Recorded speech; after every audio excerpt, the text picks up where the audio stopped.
আসসালামু আলাইকুম। সবুজ ক্যাপসিকাম সংরক্ষণের সহজ উপায় জানেন কি? আজকের ভিডিওতে আপনাদের দেখাবো সবুজ ক্যাপসিকামের প্রকৃত তাজা স্বাদ ধরে রেখে কিভাবে এটি সংরক্ষণ করতে হয়। এতে কোনো গন্ধও হবে না আর কালার থাকবে অটুট। তো চলুন কথা না বাড়িয়ে শুরু করি। বাজার থেকে আমি ফ্রেশ সবুজ ক্যাপসিকাম কিনে এনেছি আর এগুলোকে খুব ভালো মতো ধুয়ে নিতে হবে। তারপর মাঝখানে যে বীজের অংশটা আছে সেটা ফেলে দিতে হবে। যার যার সুবিধা মতো কেটে ফেলে দিতে হবে। এটা নির্দিষ্ট কোনো নিয়ম নেই যে এইভাবেই কাটতে হবে। আমি আমার সুবিধা মতো কেটে নিচ্ছি। আপনারা ছুরি বটি যেটা সাহায্যে কাটার সুবিধা হয় সেটা সাহায্যে কাটবেন, তবে মাঝখানে এই সাদা বীজগুলো অবশ্যই ফেলে দিতে হবে। এভাবে বীজগুলো ফেলে দিয়ে তারপর সুবিধা অনুযায়ী কাটতে হবে। আমি কতগুলো কাটবো চিকন স্লাইস করে আর কতগুলো কিউব করে কাটবো। আপনারা যেই সাইজেরই কাটতে চান সেভাবেই কাটতে পারেন।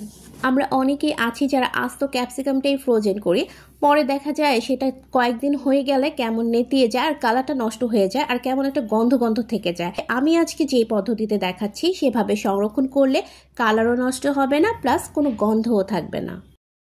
সবগুলো ক্যাপসিকাম কাটা হয়ে গেছে।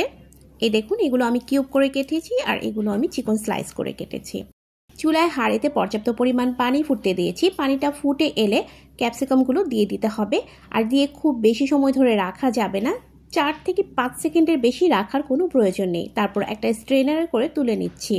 এটা যেহেতু গরম, এর কুকিং প্রসেসটা বন্ধ করার জন্য ঠান্ডা পানিতে ধুয়ে ট্রেতে ছড়িয়ে দিতে হবে।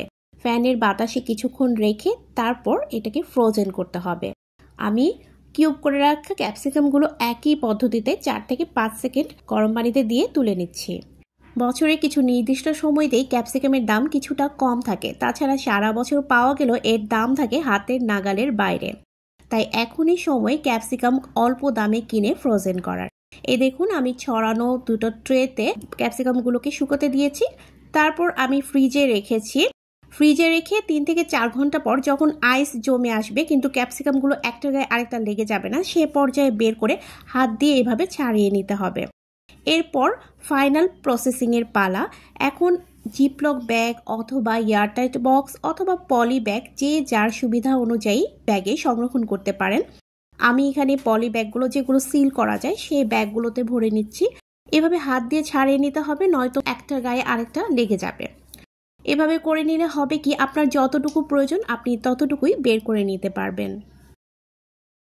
যারা ভেজিটেবল লাভার আছেন তারা এই একই পদ্ধতিতে গাজর, ফুলকপি, বাঁধাকপি এমনকি পেঁয়াজ পর্যন্ত সংরক্ষণ করতে পারেন। আমার আজকের এই ক্যাপসিকাম সংরক্ষণ পদ্ধতি আপনাদের কাছে কেমন লাগলো কমেন্ট করে জানাতে পারেন। এতক্ষণ সাথে থাকার জন্য অসংখ্য ধন্যবাদ। আজ বিদায় নিচ্ছি। আল্লাহ হাফেজ।